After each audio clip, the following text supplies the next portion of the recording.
أعوذ بالله من الشيطان الرجيم بسم الله الرحمن الرحيم رب اشرح لي صدري ويسر لي أمري واحلل عقدة من لساني يفقهوا قولي واجعل لي وزيرا من أهلي يا رب زدني علما يا رب زدني علما يا رب زدني علما السلام علیکم ورحمۃ اللہ وبرکاتہ۔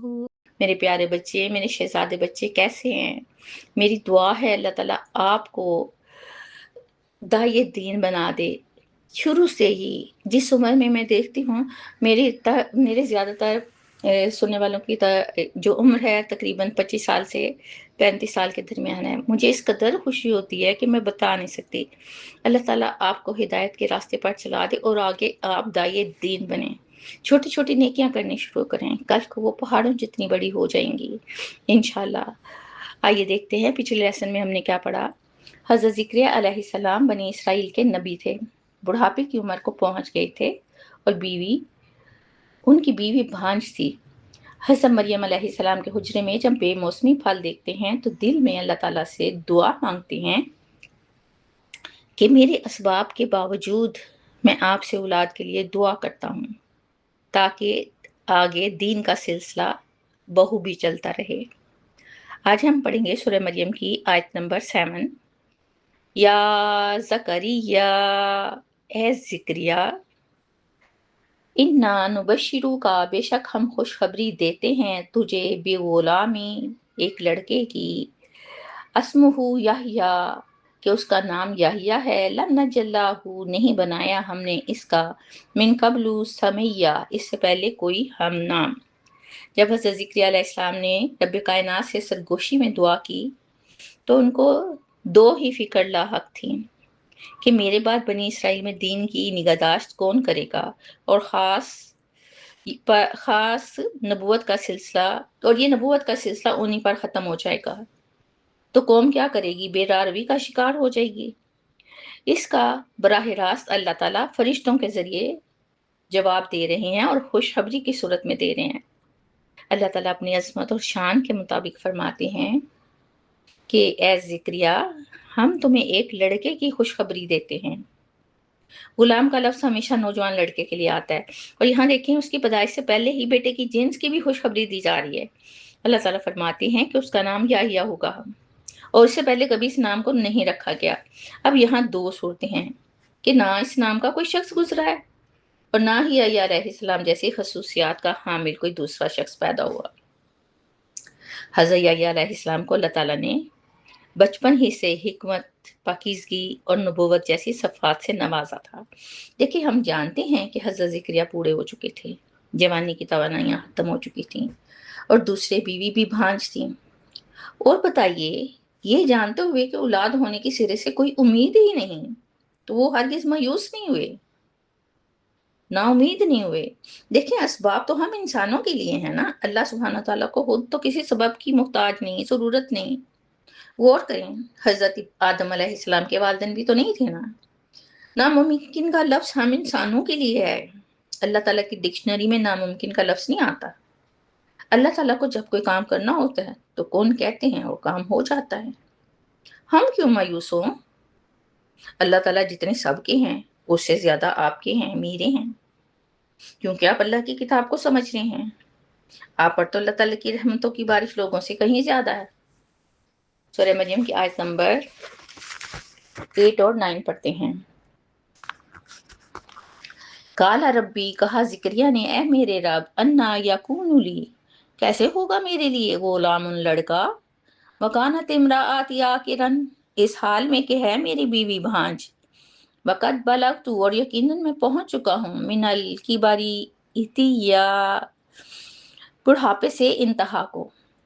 کالا کذالکا، کہا اسی طرح ہوگا، کالا ربو کا، کہا ہے تیرے رب نے تو ایسا ہی ہوگا، ہوا علیہ ہینن، وہ مجھ پر آسان ہے، وقد خلقتک، اور یقیناً میں پیدا کر چکا ہوں تجھے، من قبل، اس سے قبل، ولم تاک شیئا، حالانکہ نہیں تھا تو کوئی چیز۔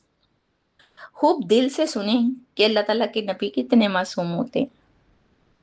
اب جب کہ اللہ تعالیٰ یحییٰ علیہ السلام کی خوشخبری سنا رہے ہیں تو حیرت و استجاب سے رب کائنات سے پکارتے ہوئے کہہ رہے ہیں، یعنی حضرت زکریا علیہ السلام جاننا چاہتے تھے کہ اے اللہ جو خوشخبری آپ نے مجھے سنائی ہے وہ کیسے پوری ہوگی، مطلب عادی اسباب کے ذریعے یا معجزانہ طور پر؟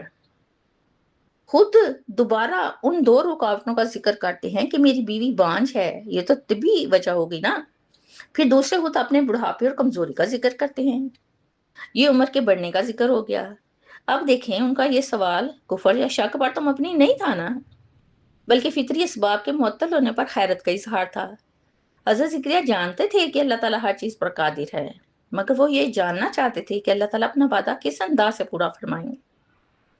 ایتیا کا لفظ بڑھاپے کی اس حالت کے لیے آتا ہے جہاں ہڈیاں خشک اور کمزور ہو جائیں اور جسمانی قوت ختم ہو جائیں۔ یہ آیت انبیاء کی فطری انسانی نفسیات کو ظاہر کرتی ہے۔ آیت نمبر 9 میں فرشتے نے فرمایا ایسا ہی ہوگا کیونکہ تیرے رب نے فرمایا ہے کہ یہ میرے لیے آسان ہے کیونکہ اس سے پہلے میں تجھے پیدا کر چکا ہوں جب تو کچھ نہ تھا۔ صاف اور واضح پیغام میں فرما دیا گیا کہ یہ کام اللہ کے لیے نہایت آسان ہے کیونکہ اللہ تعالیٰ اس باب کا محتاج نہیں، اور خاص طور پر دلیل پیش کر دی گئی کہ اے زکریا تجھے بھی تو پیدا کیا تھا، یعنی عدم سے وجود تک تیری بھی تو تخلیق میں نے ہی کی تھی نا، تو اب بوڑھے شوہر اور بانجھ بیوی کے ہاں اولاد دینا اللہ تعالیٰ کے لیے کیسے مشکل ہو سکتا ہے؟ دیکھیں اللہ تعالیٰ کے لیے کچھ بھی مشکل نہیں ہے، اس لیے اللہ تعالیٰ سے اللہ کی شان اور عظمت کے مطابق مانگا کریں، مت جھجکیں کہ میں اپنی اوقات سے بڑھ کر مانگ رہا ہوں۔ ساری کائنات تو اللہ تعالیٰ نے آپ کے لیے بنائی ہے، اور اللہ تعالیٰ کو تو سوئی کے ناکے کے برابر بھی فرق نہیں پڑتا، تو اللہ تعالیٰ کو اپنا پروردگار سمجھ کر محبت اور پیار سے مانگا کریں، جیسے ماں سے جپیاں ڈال کے مانگتی ہیں نا، اسی طرح بڑی محبت سے اللہ تعالیٰ سے مانگا کریں۔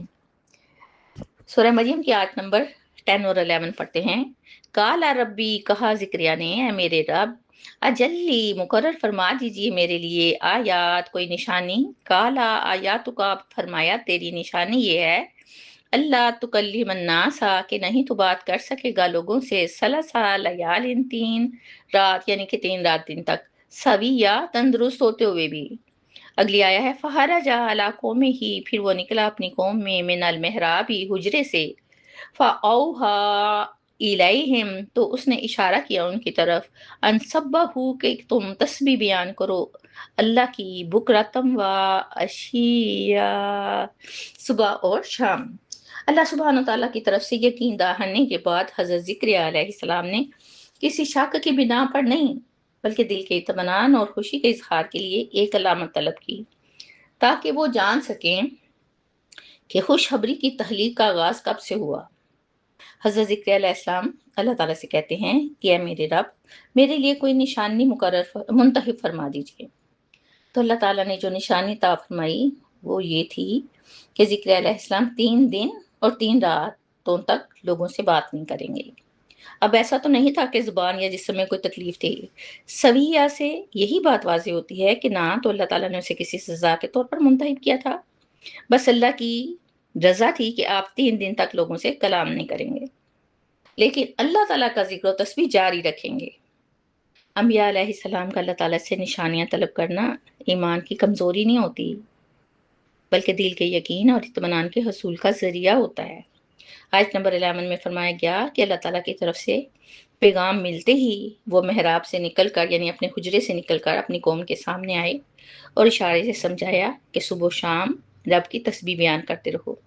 اب جب کہ اشارے سے سمجھانا چاہ رہے تھے تو قوم نے سمجھا کہ آپ بولنے سے قاصر ہیں، حالانکہ وہ بالکل تندرست نظر آتے تھے۔ فاوحا سے مراد نبوت والی وحی نہیں ہے بلکہ اشاروں میں سمجھانا ہے کیونکہ زبان سے بات نہ کرنی تھی۔ اب یہ تو منظر بذات خود ایک زبردست نشانی تھا، ایک شخص جو کہ مکمل طور پر صحت مند ہے مگر 3 دن تک گفتگو نہیں کر سکتا، پھر بھی وہ اشاروں کے ذریعے قوم کو عبادت کی تلقین کر رہا ہے، اور خاص طور پر اللہ تعالیٰ کی طرف سے یہ کی خوشخبری ملی تھی، اس لیے چاہتے تھے کہ قوم بھی عبادت میں مشغول ہو۔ دیکھیں جب اللہ تعالیٰ کی طرف سے نعمتوں کا نزول ہوتا ہے نا تو انسان کو عاجزی سے اللہ کے حضور جھک جانا چاہیے اور دوسروں کو بھی اس شکر و ذکر میں شامل کرنا چاہیے، چاہے حالات کیسے ہی غیر معمولی کیوں نہ ہوں۔ قصے کی طرح یہ باتیں چاہ رہی ہیں، یقیناً سمجھ آ گئی ہوں گی۔ شکر ادا کیجئے، ذکر کیجئے، اللہ تعالیٰ کا ہم جتنا بھی شکر ادا کریں کم ہے۔ اسی کے ساتھ مجھے اجازت دیجیے۔ ہنستے رہیے، بستے رہیے، خوش رہیے، آباد رہیے، اللہ کے امان میں رہیے، انشاءاللہ پھر ملیں گے۔ تب تک کے لیے اللہ حافظ۔